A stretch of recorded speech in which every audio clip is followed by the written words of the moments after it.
जय हिंद दोस्तों। आज हम काफी महत्वपूर्ण मुद्दों पर लेकर के चर्चा करेंगे। सबसे बड़ी चर्चा तो इसको लेकर है समाजवाद, धर्मनिरपेक्षता, मार्क्सवाद, इस सब को लेकर। मैं अपने बात का सिलसिला शुरू करता हूँ अमेरिका के राष्ट्रपति डोनाल्ड ट्रंप साहब को लेकर के।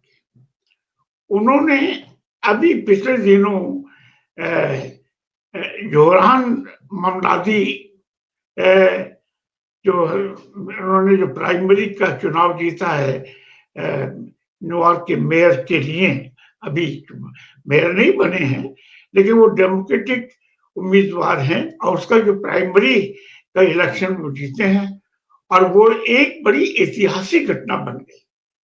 और ऐतिहासिक घटना इसलिए बन गई कि हमारे यानी अमेरिका के राष्ट्रपति यानी विश्व सबसे शक्तिशाली देश के राष्ट्रपति ट्रंप साहब ने ममतानी के प्राइमरी जीतने को लेकर के कहा कि ये कम्युनिस्ट पागल है।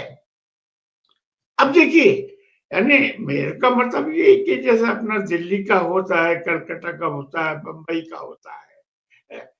अब और लोग अभी वो इलेक्ट नहीं हुए हैं, सिर्फ पार्टी का प्राइमरी जीते हैं, तो राष्ट्रपति उसको बर्दाश्त नहीं कर पाए और उन पर एकदम से विस्फोट किया कि ये कम्युनिस्ट पागल है, ये बर्बाद कर देगा न्यूयॉर्क को।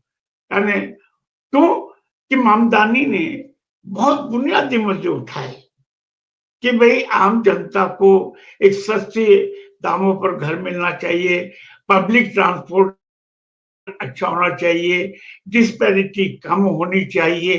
ये बहुत बुनियादी बात है, लेकिन राष्ट्रपति जी को ये मंजूर नहीं था और वो कम्युनिस्ट पागल है। यानी वो इस तरह से डरे हुए हैं कि कम्युनिज्म से।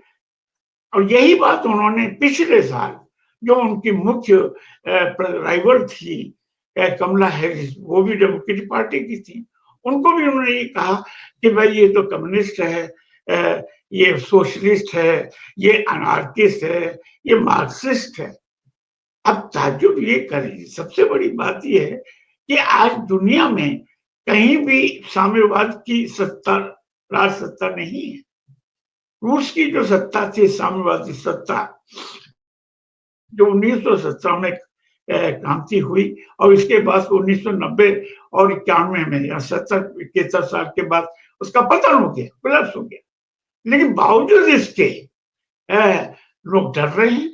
इतना ही नहीं, हमारे भारत के प्रधानमंत्री नरेंद्र मोदी जी ने पिछले दिनों कहा कि हालांकि भारत में कहीं भी कम्युनिस्ट सत्ता नहीं है, सिर्फ केरल को छोड़ करके, लेकिन ये ख्याल जो है बड़ा खतरनाक है। ताज्जुब है कि जब कहीं भी वो सत्ता में नहीं है और फिर भी आप उसके विचार से इतने डरे हुए हैं। आखिर क्यों? कुछ तो होगा। यानी जब सोवियत यूनियन का पतन हो गया और उसके बाद से हम वो ऐसा लगने लगा कि भाई अब अखाड़े में, विचारधाराओं के अखाड़े में अब सिर्फ पूंजीवाद रह गया है और पूंजीवाद के आने से सब सब लोगों की दुख दर्द तकलीफें समाप्त हो जाएगी। अब वो मसीहा है ऐसा मान के हम लोग चल रहे थे और कोई विषमता नहीं होगी, सबको अच्छा मकान मिलेगा, रोजगार मिलेगा, भूख से कोई मौत नहीं होगी, बस गरीबी दूर हो जाएगी दुनिया भर में। लेकिन क्या वजह है साहब? तो इससे सवाल उठता है कि आखिर में अब तो कम्युनिज्म पूंजीवाद को कहीं भी टक्कर नहीं दे रहा है, सब जगह वो शिकस्त यानी हार चुका है पूंजीवाद से। तो फिर डर किस बात का? ये एक बड़ी सोचने की बात है। मैं अभी आजकल मैं पूर्व राष्ट्रपति बराक ओबामा की आत्मकथा पढ़ रहा हूँ और उन्होंने अपनी आत्मकथा में लिखा है कि जब वो स्कूल के छात्र थे, उस समय उन्होंने वो मार्क्स के संपर्क में आए, गांधी के संपर्क में आए, नेल्सन मंडेला के संपर्क में आए और इससे मेरे विचारों का जो होराइजन था, क्षेत्र था, वो विस्तार हुआ और मैंने सोचना शुरू किया कि समाज क्या है? समाज कैसे बनता है? देखिए, पढ़ने से ये एक होता है कि अगर आप चाहे मार्क्स पढ़ें या गांधी पढ़ें या डॉक्टर अंबेडकर पढ़ें, किसी को भी पेरियार को पढ़ें, डॉक्टर लोहिया को पढ़ें, तो इससे क्या होता है, एक क्रिटिकल अवेयरनेस आप में पैदा होती है। और वो उस अवेयरनेस से ये होता है कि हमको स्टेट कैसे चलानी है, सरकार कैसे चलानी है, जनता को किन-किन चीज़ों की ज़रूरत है।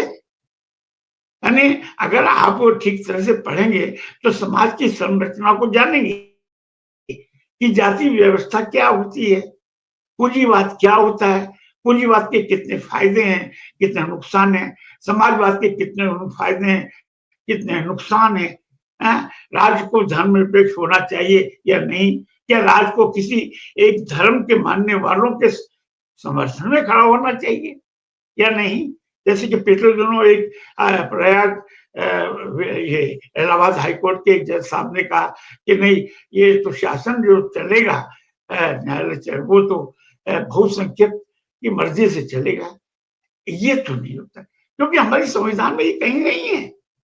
धर्मनिरपेक्षता, आजकल इस पर बड़े हमले हो रहे हैं, और जो अ, संघ के जो बड़े नेता भी हमारे मोहन भागवत जी के शायद जो उत्तराधिकारी बने, उन्होंने पिछले दिनों कहा कि संविधान से ये समाजवाद और धर्मनिरपेक्षता, ये 2 शब्द जो इमरजेंसी में जोड़े गए थे, इनको हटा देना चाहिए। अरे भाई! इन 2 शब्दों में क्या बुराई है? कहाँ ये जनता के खिलाफ है? क्या यानी धर्मनिरपेक्ष आप कहें या पंथ निरपेक्ष हैं, कुल मिलाकर के बात ये है कि सरकार को किसी भी खास मजहब, धर्म या रिलीजन का सपोर्ट नहीं करना चाहिए, बल्कि नागरिकों को, सिटीजन की भलाई के बारे में करना चाहिए। हम किसी एक रिलीजियस कम्युनिटी को अपीज ना करें। राज का मतलब ये कि राज इन समाज के जो धार्मिक और जातिगत जो वर्ग हैं, जातियां हैं, उनसे ऊपर उठ के सोचे और पूरे समाज के बारे में सोचे। कुल मिलाकर के धर्मनिरपेक्षता का मतलब ये है। और समाजवाद का मतलब क्या है? भाई कि आप एक न्याय संगत समाज में इक्वलिटी होनी चाहिए। क्या आज है? यानी समाज मार्क्सवाद को भूल जाइए, साम्यवाद को भूल जाइए। फूल याद इसको रखिए कि समाज के 50-70% दौलत कितने लोगों के हाथों में है।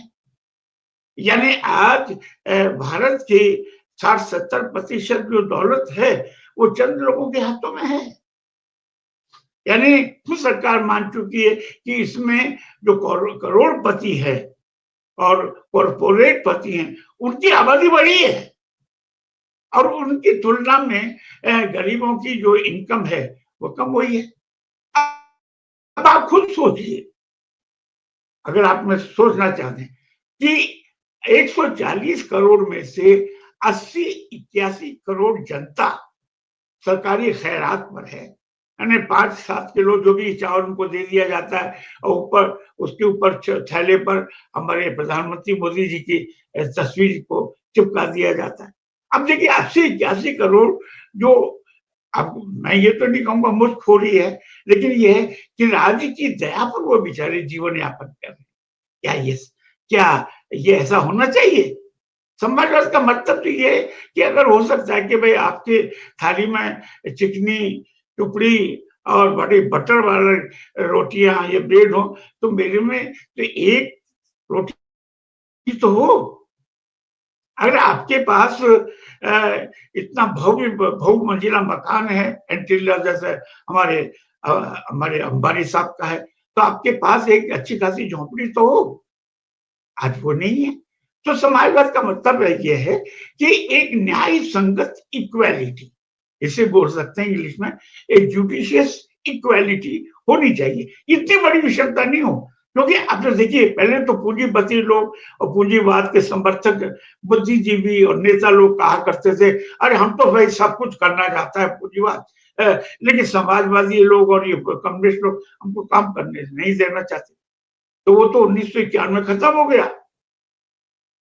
उसके बाद तो आज 30-35 साल हो गए, आपने क्या पॉवर्टी को बिल्कुल खत्म कर दिया? मैं चीन को उस ढंग से कम्युनिस्ट देश नहीं मानता। वहाँ तो पूंजीवाद से चल रहा है। तो फिर ये कहना कि सब अब समाजवाद की ज़रूरत नहीं है, धर्मनिरपेक्षता या पंथ निरपेक्षता की ज़रूरत नहीं है, तो फिर किसकी ज़रूरत है?